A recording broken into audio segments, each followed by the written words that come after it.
Halo, apa kabar semuanya? Terima kasih ya bagi yang sudah subscribe, nonton, dan berkenan meluangkan waktunya untuk menulis komentar. Juga tidak lupa untuk pelanggan channel, kuucapkan banyak-banyak terima kasih.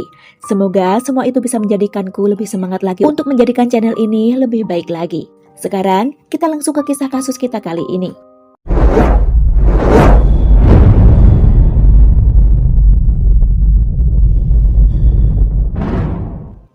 Desa yang tampak asri ini bernama Desa Karangduek, Kecamatan Arosbaya, Kabupaten Bangkalan, Madura. Di desa ini, tinggallah satu keluarga yang ditinggali oleh Hanifah, wanita berusia 70 tahun, Khotimah anak perempuannya yang berusia 39 tahun, dan 3 anak dari Khotimah. Sementara suami dari Khotimah sendiri sudah tidak tinggal bersama lagi karena Khotimah memang telah pisah ranjang dengannya sejak 2 tahun sebelumnya.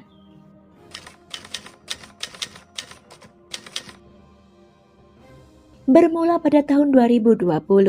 Saat itu, pemuda berbadan ceking bernama Sony Safaat, yang ketika itu telah berusia 22 tahun, membuka lapak di Pasar Bancaran Bangkalan untuk berjualan martabak manis yang dikenal cukup enak di sana. Salah satu pelanggan yang kerap membeli martabak manis di lapak Sony adalah Khotimah, seorang wanita yang masih merupakan tetangga Sony di Desa Karangduek, Kecamatan Arosbaya. Khotimah yang sangat menyukai martabak manis buatan Sony ketika itu jadi kerap datang membeli martabak dengan diantarkan oleh suaminya. Suatu hari, Khotimah datang lagi ke lapak martabak Sony bersama sang suami. Hanya saja, saat itu Khotimah sekalian meminta nomor HP Sony dengan alasan ingin meminta resep martabak manis seperti yang biasa dijual oleh Sony. Sejak itu pula, antara Sony dan Khotimah mulai kerap berkomunikasi nih. Yang awalnya hanya membahas resep martabak, semakin hari semakin akrab saja. Khotimah yang merasa nyaman ngobrol dengan Sony pun mulai berani curhat tentang permasalahan rumah tangganya pada Sony. Hingga suatu hari, Khotimah bercerita jika saat itu sedang bertengkar dengan suaminya. Mendengar curhatan dari Khotimah tersebut, Sony hanya menanggapi dengan mengatakan supaya wanita itu lebih bersabar menghadapi suaminya. Merasa semakin nyaman dengan sikap Sony yang dinilai lebih dewasa, membuat keduanya semakin larut dalam obrolan baik via telepon maupun dengan chat WA. Rutin, setiap hari mereka saling berkirim kabar, juga saling memperhatikan. Sony yang setiap subuh harus bangun untuk berbelanja ke pasar kebutuhan untuk perjualannya, ketika itu sempat mengirim chat WA, meminta Khotimah untuk membangunkannya supaya tidak kesiangan pergi berbelanja. Namun, siapa sangka, chat WA tersebut akhirnya justru memicu pertengkaran antara Khotimah dengan suaminya, hingga berujung perpisahan ranjang. Si suami ketika itu mulai merasa curiga, Khotimah istrinya sepertinya mulai memiliki hubungan dengan pria lain. Sementara itu, Sony pun ternyata sudah tidak dapat bertemu dengan Khotimah dan tak dapat menghubunginya karena nomor ponsel Khotimah juga tidak pernah tersambung.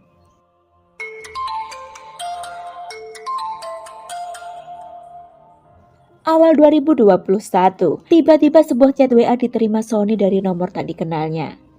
Setelah ditanggapi, ternyata itu pesan dari Khotimah, tetangganya yang merupakan ibu dari 3 anak. Khotimah ketika itu mengatakan pada Sony bahwa dirinya sudah pisah ranjang dengan sang suami sejak pertengkaran hari itu. Lebih lanjut, Khotimah mengatakan bahwa dirinya tengah berada di Surabaya meminta Sony agar kapan-kapan ia main ke sana untuk menemuinya. Berawal dari sinilah, hubungan asmara dua warga desa Karangduek, Kecamatan Arosbaya yang terpaut usia cukup jauh tersebut bermula. Posisi Khotimah yang berada jauh dari pantauan keluarga dan warga desa membuatnya leluasa bertemu dengan Sony, pemuda desanya yang juga tetangganya tanpa sungkan dengan pandangan orang-orang di desanya. Sony mulai rutin datang ke Surabaya untuk menemui Khotimah. Hanya saja kali ini, bukan hanya kedekatan antara tetangga, namun, hubungan mereka sudah layaknya kekasih, bahkan dalam setiap pertemuan mereka, sudah tak segan lagi melakukan hubungan layaknya suami istri.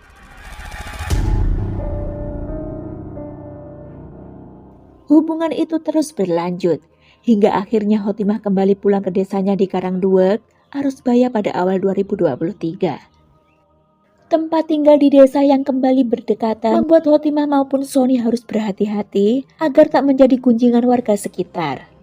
Pasalnya semua orang di desa tahu Khotimah masih sah berstatus istri orang alias belum resmi bercerai dari suaminya. Namun meskipun begitu, mereka berdua masih bisa mencuri-curi waktu untuk bertemu dan melakukan hubungan layaknya suami istri itu lagi berkali-kali di beberapa tempat yang berbeda. Hingga pada awal Mei 2023, Khotimah mulai resah ketika tamu bulanannya tak lagi datang. Ia pun mulai merasa curiga dengan kondisinya yang kerap merasa pusing dan lemas. Kondisi Khotimah tersebut sebenarnya sempat dipertanyakan oleh Hanifah, ibunya, yang merasa khawatir melihat kondisi Khotimah. Namun Khotimah kala itu mengatakan pada sang ibu bahwa ia mungkin hanya kelelahan saja. Sang ibu percaya karena ia berpikir mungkin anak perempuannya itu lelah sekembalinya dari Surabaya untuk bekerja. Melihat kondisinya seperti itu, Khotimah pun semakin resah. Ia pun lalu pergi ke sebuah apotek yang tak jauh dari Pasar Banjaran untuk membeli alat tes kehamilan. Dan hasilnya positif. Khotimah yakin itu adalah hasil dari hubungannya dengan Sony. Namun, melihat garis 2 terpampang di depan mata, semakin kalutlah Khotimah ini. Statusnya yang belum resmi bercerai membuatnya takut jika kehamilannya diketahui oleh warga sekitar dan menjadi buah bibir. Ketika Khotimah menyampaikan kondisinya pada Sony, pemuda yang telah menjadi pengangguran itu menanggapinya dengan ogah-ogahan. Tidak mengatakan menolak, namun juga tidak menyanggupi. Sejak itu, Khotimah terus berusaha mendesak Sony untuk mempertanggungjawabkan dengan menikahinya. Tapi yang terjadi, Sony justru berkata, ia sebenarnya sudah ingin menikahi wanita lain. Mendengar jawaban Sony, Khotimah pun naik pitam. Jika tak mau tanggung jawab, kusuruh orang untuk habisi kamu. Begitu kira-kira ucapan Khotimah pada Sony ketika itu. Dan cekcok pun tak dapat dihindarkan lagi. Minggu sore 29 Mei 2023, Khotimah mengirimkan chat WA pada Sony, mengajaknya bertemu nanti lewat tengah malam. Khotimah mengatakan pada Sony ingin membahas permasalahan di antara mereka. Sekitar pukul 1 dini hari 29 Mei 2023, Khotimah memberikan kode pada Sony agar datang menemuinya di musola rumah Khotimah yang berada tepat di samping rumah keluarga itu berada. Dengan berjalan kaki, Sony menuju rumah Khotimah yang berjarak 30 meter dari rumahnya untuk menghindari kecurigaan warga sekitar. Khotimah senang, ia pikir mereka akan bertemu dan berbicara dari hati ke hati untuk membahas pernikahan. Tanpa setahu Khotimah, Sony sudah mempersiapkan sesuatu, yakni sebuah pisau yang turut dibawanya menuju rumah Khotimah. Sebelum masuk ke musola rumah Khotimah, Sony lebih dulu menyelipkan sajam yang dibawanya di pagar depan rumah Khotimah. Rencananya, sajam tersebut akan digunakan untuk menghabisi wanita selingkuhannya itu jika nanti saat bertemu terus mendesaknya untuk menikah. Setelahnya, dengan mengendap Sony masuk ke musola menemui Khotimah. Mereka berbincang-bincang dan tanpa rasa berdosa, mereka berani melakukan hubungan layaknya suami istri lagi di tempat ibadah keluarga itu. Usai melakukan hajat terlarang mereka, bener aja, Khotimah kembali tanya sama si Sony dengan nada agak marah terkait permintaannya untuk menikah. Khotimah menjadi emosi lantaran Sony tak menunjukkan itikat baik. Sementara kehamilannya semakin hari akan semakin membesar yang ketika itu sudah memasuki usia 1 bulan. Mendengar ucapan Khotimah yang terkesan ketus, seketika memuncaklah emosi Sony. Cekcok dengan diiringi saling dorong pun terjadi di antara mereka di pukul 3 dini hari itu. Ketika Khotimah mendorong Sony ke arah halaman rumah. Saat itu juga Sony mengambil sajam yang diselipkannya di pagar rumah Khotimah. Dengan cepat, Sony mengarahkannya pada perut Khotimah berkali-kali yang seketika membuatnya ambruk. Karena Khotimah sempat berteriak dan berlari ke arah lahan kosong depan rumahnya, Sony lantas mengarahkan sajam yang masih dipegangnya ke leher Khotimah hingga kekasihnya itu benar-benar menghembuskan nafas terakhirnya. Sekitar pukul 4 pagi, Hanifah sang ibu dari Khotimah terbangun dari tidurnya. Usai ke kamar mandi dan berwudu, Hanifah seperti biasa membangunkan AF putri dari Khotimah terlebih dahulu. untuk diajaknya menunaikan ibadah sholat subuh bersama. Sebelum menuju musola bersama AF, Hanifah sempat mengetuk pintu kamar Khotimah, namun tak kunjung ada sahutan. Mengira Khotimah masih terlelap dalam tidurnya, Hanifah dan AF segera menuju musola terlebih dahulu untuk segera melaksanakan sholat subuh. Pukul 4.30 usai menunaikan sholat subuh bersama, Hanifah dan AF kembali mengetuk pintu kamar Khotimah bermaksud memintanya segera bangun untuk sholat. Namun karena tak kunjung ada respon, AF lalu membuka kamar sang ibu yang ternyata kosong. Si ibu tidak berada di kamarnya. Merasa ada yang tak biasa, Hanifah bersama AF kemudian mencoba mencari ke sekitar rumah. Barulah ketika mereka mengarahkan pandangan ke lahan kosong depan rumah mereka yang berjarak sekitar 10 meter, mereka melihat tubuh Khotimah terbaring dengan kondisi luka parah di bagian perut dengan leher hampir putus. Seketika itu juga, warga desa Karangduak yang biasanya menikmati pagi yang damai hari itu terusik dengan teriakan serta tangisan histeris dari Hanifah dan AF. Warga sekitar segera melaporkan peristiwa tersebut pada pemerintah desa setempat yang diteruskan ke Polres Bangkalan. Pagi itu, ketika Satreskrim Polres Bangkalan tiba dan melakukan pemeriksaan TKP dengan disaksikan warga sekitar, tak ada yang curiga atau menyadari kehadiran Sony di antara kerumunan warga tersebut. Sony Safaat dengan tenang turut berbaur bersama tetangga sekitarnya, bahkan berpura-pura bertanya apa yang telah terjadi. Bahkan di malam pertama dan kedua usai kematian Khotimah, Sony turut hadir di acara tahlilan di rumah keluarga itu. Sementara itu pihak kepolisian yang sedang melakukan penyelidikan mulai menemukan titik terang.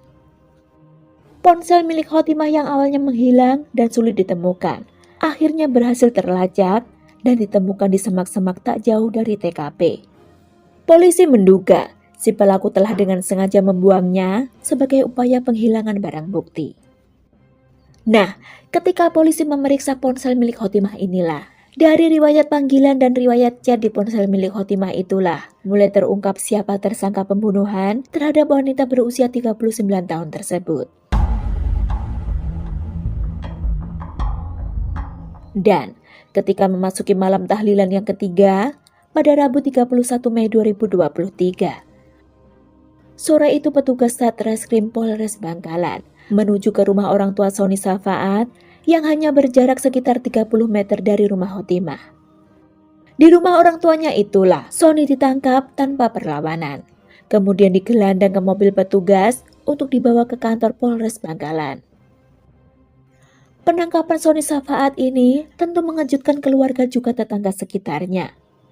Mereka sangat tidak menyangka jika Sony lah yang telah tega menghabisi nyawa tetangganya sendiri, Khotimah, dengan sangat keji. Mereka lebih terkejut lagi ketika tahu ada hubungan asmara antara Khotimah dengan Sony hingga Khotimah hamil, meminta pertanggungjawaban hingga berujung kehilangan nyawa di tangan pemuda itu, pemuda yang telah berhubungan selama 2 tahun terakhir dengannya.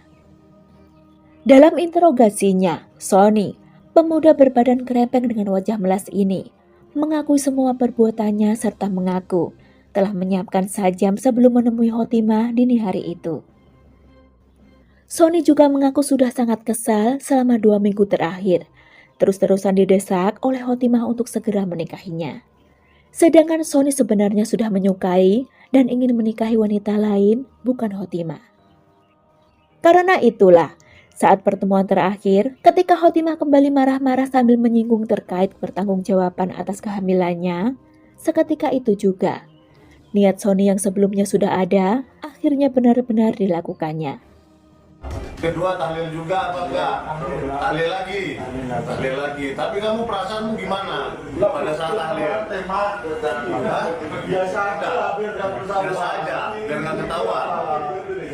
Terus nggak pernah omong-omongan sama pihak keluarganya? Enggak. Keluarganya nggak pernah tanya-tanya sama kamu? Keluarganya yang korban nggak pernah tanya?